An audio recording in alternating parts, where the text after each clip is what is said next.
సమస్యతో బాధపడుతున్నారా? ఇప్పుడు లేజర్ చికిత్సతో ట్రీట్మెంట్ రేంజ్ హాస్పిటల్స్ లో శాశ్వత పరిష్కారం. ఇప్పుడే సంప్రదించండి. నమస్తే, నేను Keshav. Welcome to Suman TV. ఆంధ్రప్రదేశ్లో పట్టాల పండగ నడుస్తుంది. ఎక్కడెక్కడైతే నాయకులు ఎన్నికల ముందర హామీలు ఇచ్చారో అక్కడ ఇమీడియట్గా అవసరాలని అధ్యయనం చేయడం, ప్రొసీజర్ ప్రకారం అధికారుల్ని అప్రమత్తం చేయడం, వెంటనే పట్టాల పంపిణీ మొదలుపెట్టడం, ఇదే ప్రక్రియ నడుస్తుంది. అటు నారా లోకేష్ రిప్రజెంట్ చేస్తున్నటువంటి మంగళగిరి నియోజకవర్గంలో, ఇటు పవన్ కళ్యాణ్ రిప్రజెంట్ చేస్తున్నటువంటి పిఠాపురం నియోజకవర్గంలో ఎవరికి పట్టాలు ఇచ్చారు, ఎంతమందికి ఇచ్చారో ఒకసారి విశ్లేషించేటువంటి ప్రయత్నం చేద్దాం. మనతో పాటు అనలిస్ట్ చందు శ్రీనివాస్ గారు. చందు శ్రీనివాస్ గారు నమస్కారం. నమస్కారం అండి. పట్టాల గురించి ఎన్నికల ముందర హామీలు ఇవ్వడం సహజం, తర్వాత మళ్ళీ 4 ఏళ్ల తర్వాత చూస్తాం కూడా సహజం.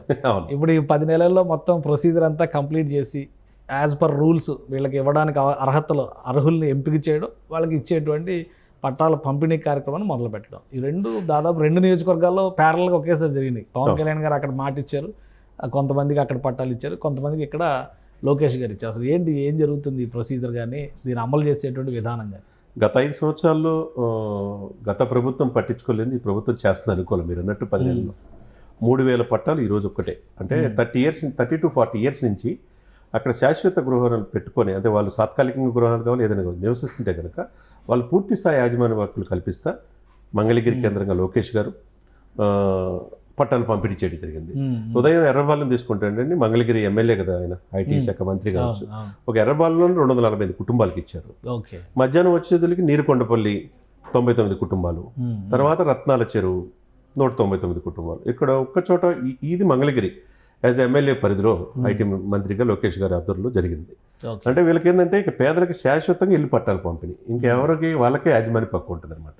మరి గత ప్రభుత్వం పేదవాళ్ళకి ఎంతో చేస్తాం, మా ఎస్సీలు, మా బీసీలు, మా పేదలు అని చెప్పి పట్టాలు అందుకునేటప్పుడు కళ్ళమ్మ నీళ్లు పెడుతున్నారు వాళ్ళందరూ కూడా. అంటే ఎన్నో దశాబ్దాలుగా ఆ ల్యాండ్తో అటాచ్మెంట్ ఉన్న వాళ్ళు ఉంటుంది కదా, ఎమోషనల్ అటాచ్మెంట్ సార్.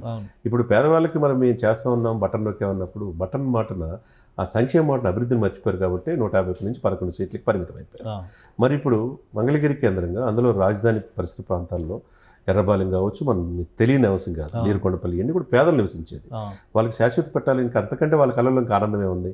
ఓవైపు ఇచ్చిన మాట 10 నెలల్లో నిర్వర్తించుకోవటం అది శుభపరిణామంగా భావించాలి. ఇంకోవైపు పిఠాపురంలో అనేక మంది ఎమ్మెల్యేలు వచ్చిపోయారు, మనం చూస్తున్నాం 4 దశాబ్దాల నుంచి.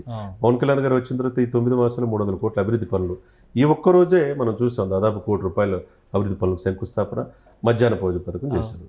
నాబాబు గారికి దీంతో పాటు ఎప్పటి నుంచో ఉన్న ఆ పేరు రథాలపేట వాసులకైతే పాపం 40 ఇయర్స్ నుంచి ఉంటున్నారు, దానికి హక్కు లేదు. పాపం కరెంటు బిల్లు కట్టుకుంటే ఏదో జీవనోపాధి. వాళ్ళకి ఇచ్చిన మాట ప్రకారం ఎలక్షన్ ముందు ఆ 14 కుటుంబాలకు ఇళ్ల స్థలాలు ఈరోజు ఇచ్చారు. ఇంకా వాళ్ళ కళ్ళ నీళ్ళు ఇంకేం కావాలి, వాళ్ళ కుటుంబం అంతా ఉండటానికి ఇవ్వటం అనేది మామూలు విషయం కాదు. అది ఇచ్చిన మాట నిర్వర్తించుకునే ప్రభుత్వంగా, మాట తప్పని ప్రభుత్వంగా మనం ఇప్పుడున్న కూటమిని మనం చూడాలి. కానీ ఒకటి అంటే ఇన్ని సంవత్సరాల నుంచి ఉండి కూడా ఇన్ని ఎలక్షన్స్ అందరూ వెళ్తూనే ఉంటారు, మాటలు ఇస్తూనే ఉంటారు, అమలుకు నోచుకోపోవడానికి కారణం ఏముంది? ఇప్పుడు అనుకూలత ఏమొచ్చింది అంత ఫాస్ట్గా చేయడానికి? అంటే నాయకత్వ లోపం అన్నారు. ఇప్పుడు మేము సంక్షేమ మాటన మేము బట్టన్ నొక్కి అందరికి ఇచ్చాం కదా, వాళ్ళు మేలకుండా కూర్చుంటారులే, వాళ్ళని మానిటరింగ్ చేయడానికి వాలంటరీ వ్యవస్థ ఉంది కదా, వాళ్ళు ఎప్పటికప్పుడు మనకు సమాచారం ఇస్తారు కదా, వ్యతిరేకత ఉంటే అక్కడ ఉన్న నాయకులు చూసుకుంటారు, మళ్ళీ ఎలక్షన్ అప్పుడు వెళ్ళొచ్చు అనే భావనతో వీళ్ళు అడిగే వాళ్ళు లేరన్నట్టుగా వివరించారు కదా ప్రభుత్వం. నిర్లక్ష్యానికి అభివృద్ధి కనపడింది తప్పితే దాని మాటపై పేదవాళ్ళకి సంక్షేమం అనేది కనపడలా.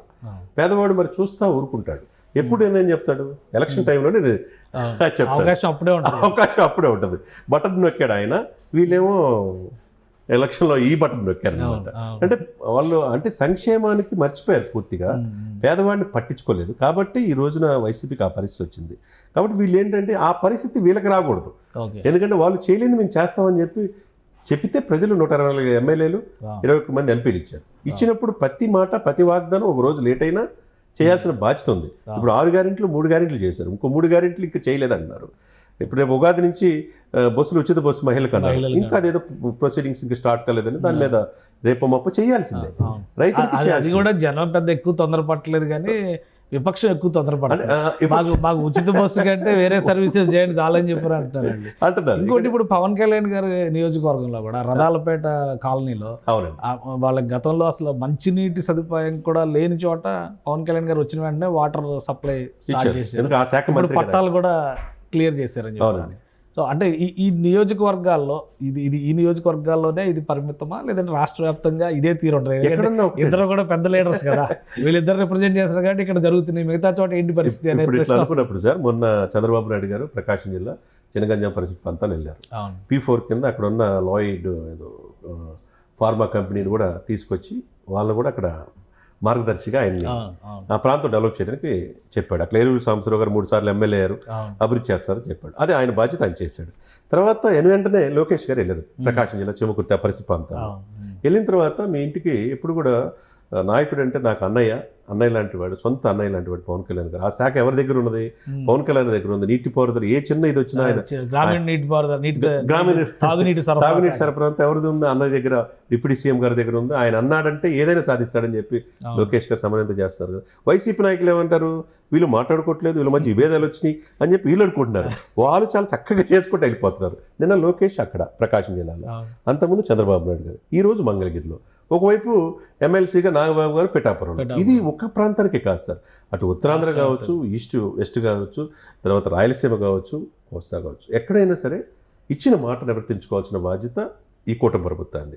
ఆ దిశగా వీళ్ళు వెళ్తున్నారనేది స్పష్టంగా మనకు కనబడుతుంది. రైట్. థ్యాంక్ యూ శ్రీనివాస్ గారు విశ్లేషణ అందించినందుకు. ఇది నియోజకవర్గాల వారీగా ఇళ్ల పట్టాలకు సంబంధించి సమస్యలు ఉన్నటువంటి ప్రాంతాలపైన కూటమి ప్రభుత్వం దృష్టి పెట్టింది. ఒక్కొక్కటిగా ఇవి సరి చేసుకునేటువంటి ప్రయత్నాలు జరుగుతున్నాయి. శాఖల మధ్య సమన్వయంతో పాటు నాయకుల మధ్య కూడా పటిష్టమైనటువంటి సమన్వయం, అనుబంధం ఉండడం వల్లనే ఈ సమస్యలు వీలైనంత వేగంగా పరిష్కరించడానికి మార్గాలు ఏర్పడుతున్నాయని చంద్ర శ్రీనివాస్ గారు విశ్లేషిస్తున్నారు. ఇది special discussion. Keep watching. Suman టీవీలో మీ పర్సనల్ అండ్ బిజినెస్ ప్రమోషన్స్ కోసం కింది నెంబర్కి కాంటాక్ట్ చేయండి.